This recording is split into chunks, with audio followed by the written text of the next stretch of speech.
Speaking of your dad, actually, Tommy, are you around? Are you there? Hi, Tommy. Hi. Oh my God. Hi, Drew.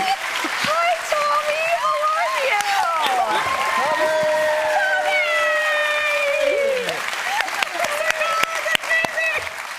Tommy. Tommy, I'm so excited that you're joining us. Thank you so much. And so actually wanted to ask you if you have any parenting advice for me. Oh, well, first of all, I want to tell you, Drew, I'm so thrilled that Nava's on your show. When she told me about it, I think I got a little teary-eyed, actually. Because I've followed your career your whole life, and I've seen how you've been through a lot of tests and difficulties, inhuman share of them, and you have grown into the most loving, compassionate, empathetic, and kind human being.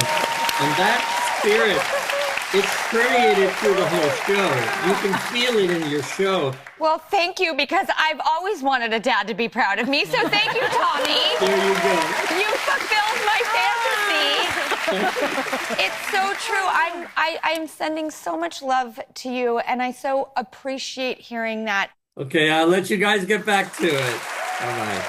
That's something that I love about what you guys, and it's why I asked you to set it up, because there's such an investment and a buy-in I have towards the subject, the framework, and how you guys do your podcast and now this book, Crushmore, because I feel like you're coming at it from such a unique perspective. Like, what gave you the idea to approach it from a more vulnerable place? One of the things I noticed in writing the book and talking about the book and the podcast is that people will come and share like a offhand comment that they got from a middle school teacher or a person, a classmate of theirs, that is still affecting them today. And I do this too, where I'll like try to downplay it because it seems like it should be really innocuous. Like, it seems like you should have gotten over it by now. But they are the seeds of, that comment is made and then people build on it. And now, anytime there's like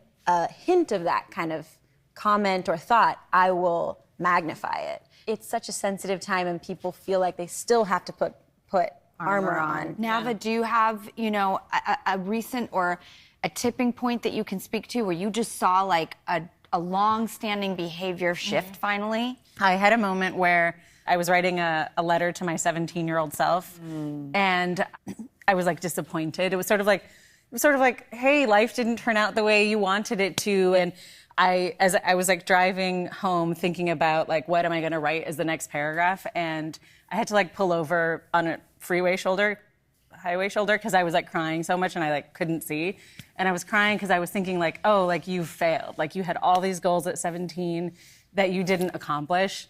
And so I was like pulled over crying, and I was like, well, what are the goals? Like, I just started talking to myself, like, why are you this upset? What are the goals that you didn't accomplish? And it was like, okay, you didn't get married and you didn't have kids by this age. And I was like, but what did you do? Like, you started a production company, you have a podcast, you're writing a book, you've lived all around the world. Yeah, and that script is not only not written, it's a portion that's written and a whole bunch of which you are the human pen, and I cannot wait to see what you write. Oh, thank you, and Drew.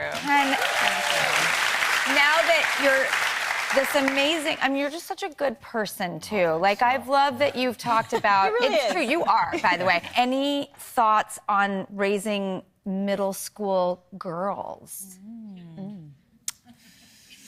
Let me just then say what, as a boy, I think maybe I was going through, that surely then there's it kind of leaves space for what is implied that a girl must be going through. As a boy, I was seeing, porn. Porn was showing me, probably more than anything, the way I was meant to be as a man in a relationship. Ironically, that's what you see as the consummation of a relationship. Yep. Right? And you don't have enough awareness to be like, well, that's something of a performance. You're just like, okay, that's what I've gotta do. All right. And I'm sorry, look, that's just incredibly unhealthy. It's also really, look, the first time that my 5-year-old, when he was like 3, encountered a superhero, I started to be like, that's crazy. these superheroes, all they do is fight. They're ripped to the gills. You do not have the ability to fight crime when you consume below the threshold of carbohydrates. There's no way. Yes. I should be able to fight crime very well. Batman is 45, right? Yep. Batman is 45. His physique, that takes 8 hours a day. I couldn't agree more. Okay? And you need the yogurt. sleep recovery Yes. that it would take to have that body composition. Alone, this man has an eating disorder. Okay? That man has an eating disorder and body dysmorphia, undoubtedly. So there's no justice in his system. See, I think this is why the You know what I universe mean? was like, this guy needs boys. Because you have a sense of humor and a perspective that's very rare. And I love that you're promoting it, because for us women, I would love for a man to have that type of awareness. Talk to my wife. She's like, I'll tell you about his imperfections. Okay, great. Because we've all got them. But in fact, is she coming in on Zoom? Don't tell me. She's like, Drew, I've had it with him. Well, I will say, please keep doing what you're doing, because I do think it is breaking a mold and introducing new notions and a humanity and a humility and a humor that I just want to approach everything with. And I love what you guys are doing. So thank you for coming on here today and talking about the podcast, which is Podcrushed, and the beautiful new book, Crush More. And that is available right now. And just, can we please do this again on your podcast or here or wherever? Come back.